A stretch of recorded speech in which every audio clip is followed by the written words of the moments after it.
Hey class, right now it's third period, and if you on Monday or Tuesday today, you guys had like a meeting for the first half of the period. Hopefully, only for the first half. So I'm gonna make this video real quick, um, just to have you a review for you overnight if you need it. So first thing I want to talk about 7.1, which is Pythagorean theorem.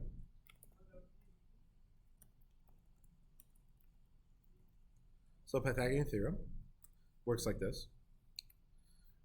Any right triangle, this is true for every right triangle ever, forever until infinity, that if it's a right triangle and you have three sides like A, B, C, that means that A squared plus B squared must always equal C squared. Now, C is always the hypotenuse, aka the side across the right angle. It is always the hypotenuse, aka across the right angle. So, for 7.1, it's just testing that kind of questions. So I will give you one where I give you two leg parts of it. So for example, if I give you like, let's say this one is 5, then this one's 12. Well, then you do 5 squared plus 12 squared equals C squared. As a note, whatever you call A and B doesn't matter. If you call 12A and 5B, that's okay. But C has to be very particularly the hypotenuse. Let me put an X here. You're looking for this one. All right, that's 25 plus 144 equals C squared. 169 equals C squared. Square root both sides. Remember, you have to square root both sides to get it done. It is not 169. The answer is actually 13 in this case. So in this case, it's 13. So your answer here would be 13. Next thing, I could give you one where I give you the hypotenuse and the leg. So let's say this one was 6 and this one was, let's do 11. This is X. So in this case, this being C has to be by itself. So I'm going to do 6 squared plus X squared, or B squared, doesn't matter how you write it, equals 11 squared. So 36 plus X squared equals 121.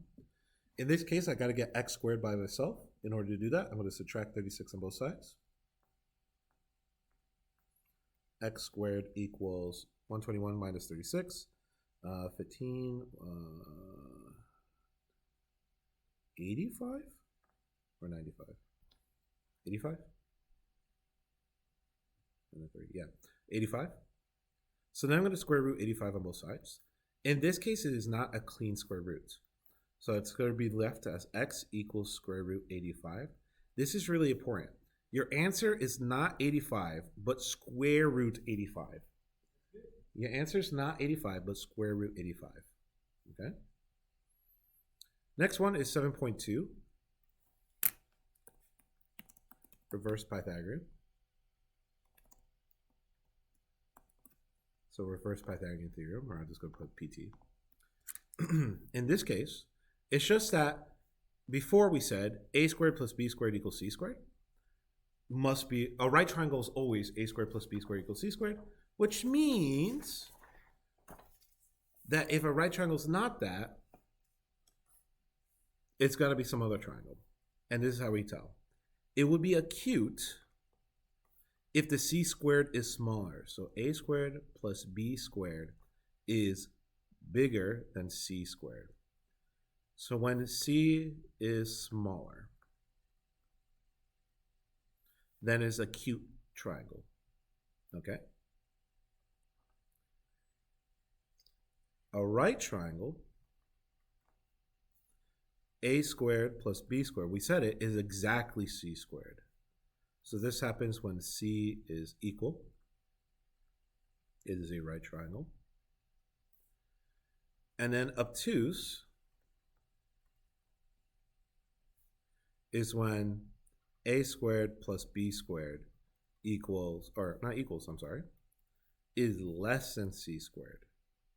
So in this case, C is bigger.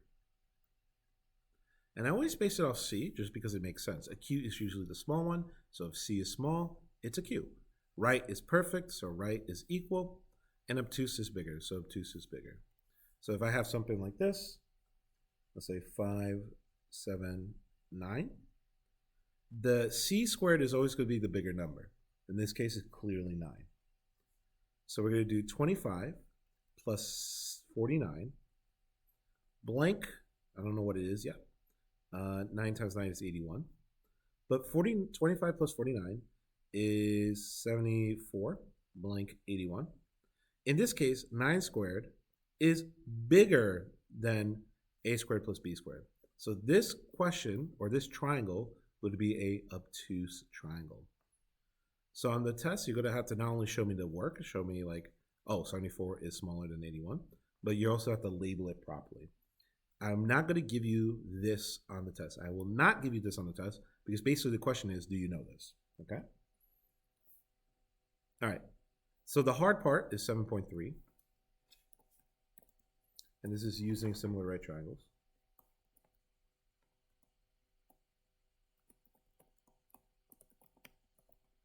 All right. So in this using right triangles, there's two forms. This thing, I will give you a formula sheet as best as I can.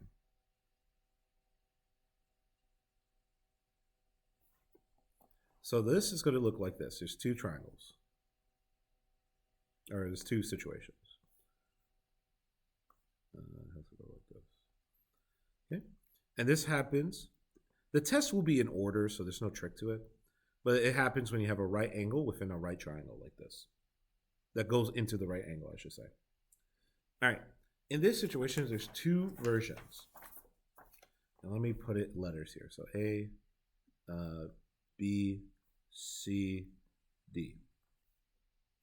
So the first one is when I'm given the altitude. So I'm given the altitude, or what we call the middle. So let's say this is X. Let's make this, let me just pick the clean numbers. Hopefully this works. 4 and 9. Let me reverse it, 9 and 4. All right. In this situation, how I do it is, please remember, side, middle, middle, side. Or I guess the other side. So on the test, I'm going to give you a blank triangle like this, ABCD, where I'm going to tell you it's going to be AD over DC equals DC over DB. I won't tell you side, middle, middle, side, but you kind of could reverse engineer it if you need to.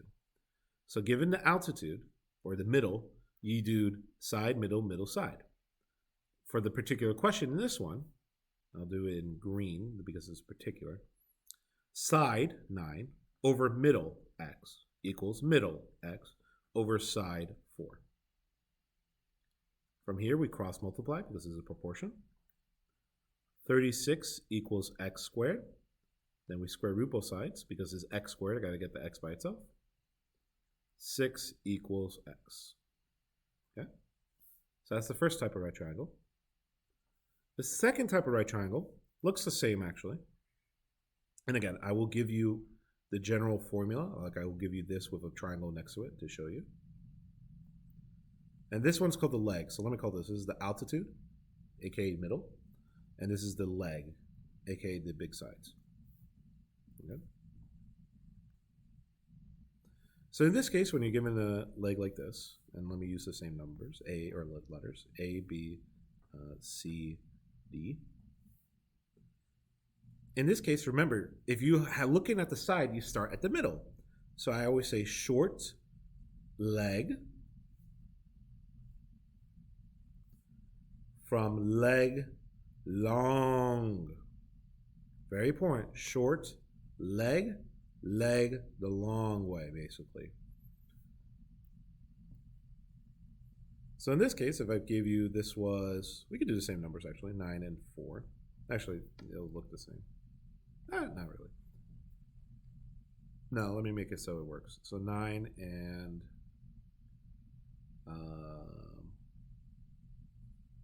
7. This will make it work correctly. All right. For this one, the formula that I'm going to give you, that's going to be in black. So I guess in black is what you could say I give you. It's going to be AD over AC equals AC over AB. Again, I'm not going to write down short side or short leg, leg long. I'm not going to write that down. I'm going to write this down. So make sure you can interpret that. Again, if you just know in your head and you don't have to look at the formula, that also helps. So in this case, I have 9 over x equals x over, this is 9 plus 7, so this is 16, okay? So 9 times 16 is 144 equals x squared. Square root both sides. 12 equals x. Okay? So in this case, use right triangles. You have the alternate and you have the leg. Now I gave you the simple questions. We had that worksheet where you had a bunch of practice ones. I would also recommend just using the old homework sheets as practice, especially those. Those are very useful. If you need the answers, the Google Classroom for that homework should have the answers. And if you didn't do your homework, I'll give you to the day of tests, which is tomorrow. All right, 7.4.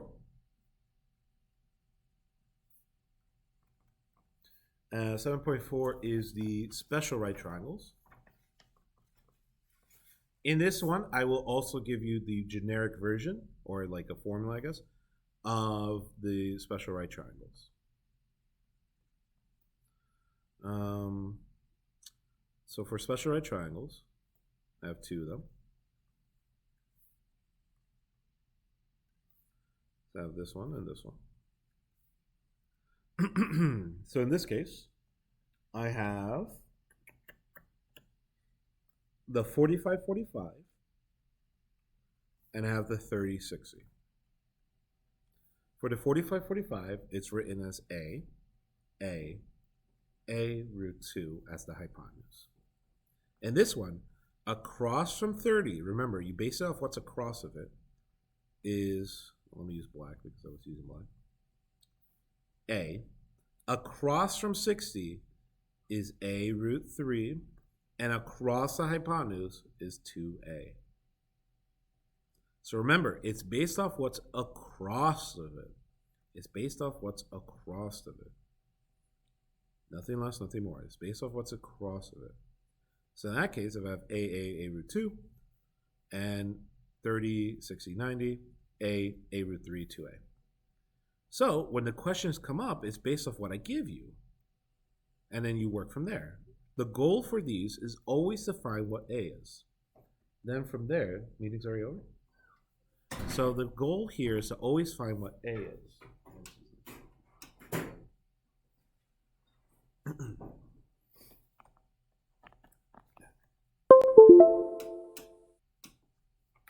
So the goal is to always find out what the A is, no matter what I give you. So in this situation, let's say if this was 45. So let's say if I tell you this is 6. Well, in this situation, it's obvious 6 should be in the position of A. Since I know 6 is in the position of A, I'm going to also write this as 6, and I'm going to write this as 6 root 2. All right. Recording. All right. So if you have the A value, you can figure out everything else. I'm recording. Next one. Let's say if I gave you this one, where it was like, I told you this is 10. In this situation, 10 equals A root 2, or A root 2. So I need to figure out what A is, right? So I'm going to rewrite this as 10 equals A root 2. Well, from there, I have to divide both sides by, well, root 2. Now, if you do this enough, you'll get used to this. 10 over root 2, I need to multiply the top and the bottom by root 2. What that helps with the bottom is that the bottom will become just normal 2. And then 10 and 2 being both normal numbers, you can simplify to 5 root 2. Now 5 root 2 is your A value. And because that's your A value, you can plug it in where it's appropriate. Across the 45, it'll be 5 root 2. This is also 45. So across that 45 is also 5 root 2. All right? So always in these situations, you want to look or aim for the A value. Let me give you one more. And again, I recommend doing the old homework sheet because that had all the versions of the way I could give you the problem. And along with the old versions of the problem, it gives you like all the ways that I could start it off. Because how you start off, it changes how the question is. But remember, goal is always to get to the A value. So let me give you another one. Let's say if I told you the hypotenuse in this case was 20. In this case, 20 equals 2a. So I need to do 20 equals 2a. I got to figure out what my a value is. Divided by 2, divided by 2. That's 10 equals a. So in this case, across from 30, which is a, is going to be just 10. And across of 60, which is a root 3, is 10 root 3. So once you find your a, everything else falls in part easily. One more example of this. Let's say this is 30 again, this is 60. Let's say it is, let me think. Let's do this one as 12 root 3. So, in this case, first you identify is this what part this is. Well, this is across the 30. So this is across the 30. This is your A. Since it's your A, the hard part is already done for you. So I'm going to plug it in. So in this case, when I do cross 60, it's going to be 12 root 3 times root 3. Wait a second. 12 root 3 times root 3. Root 3's cancel out. So 12 times 3 equals 36. So across the 60 will be 36. In this case, it's 2 times 12 root 3. Remember, normal numbers, outside numbers interact with outside numbers, inside numbers interact with inside numbers. So in this case, it's just 12 times 2, which is going to be 24 root 3. That's your answer for the hypotenuse. And again, the old homework sheets have every version I can give you of the question. Every version. On the Google Classroom is also attached the answers to the homework sheets. So if you didn't already do the homework, you can use that to help you practice and make sure you submit it on test day because I'll be graded while you're taking your test, okay? This would be the fourth page or fourth section.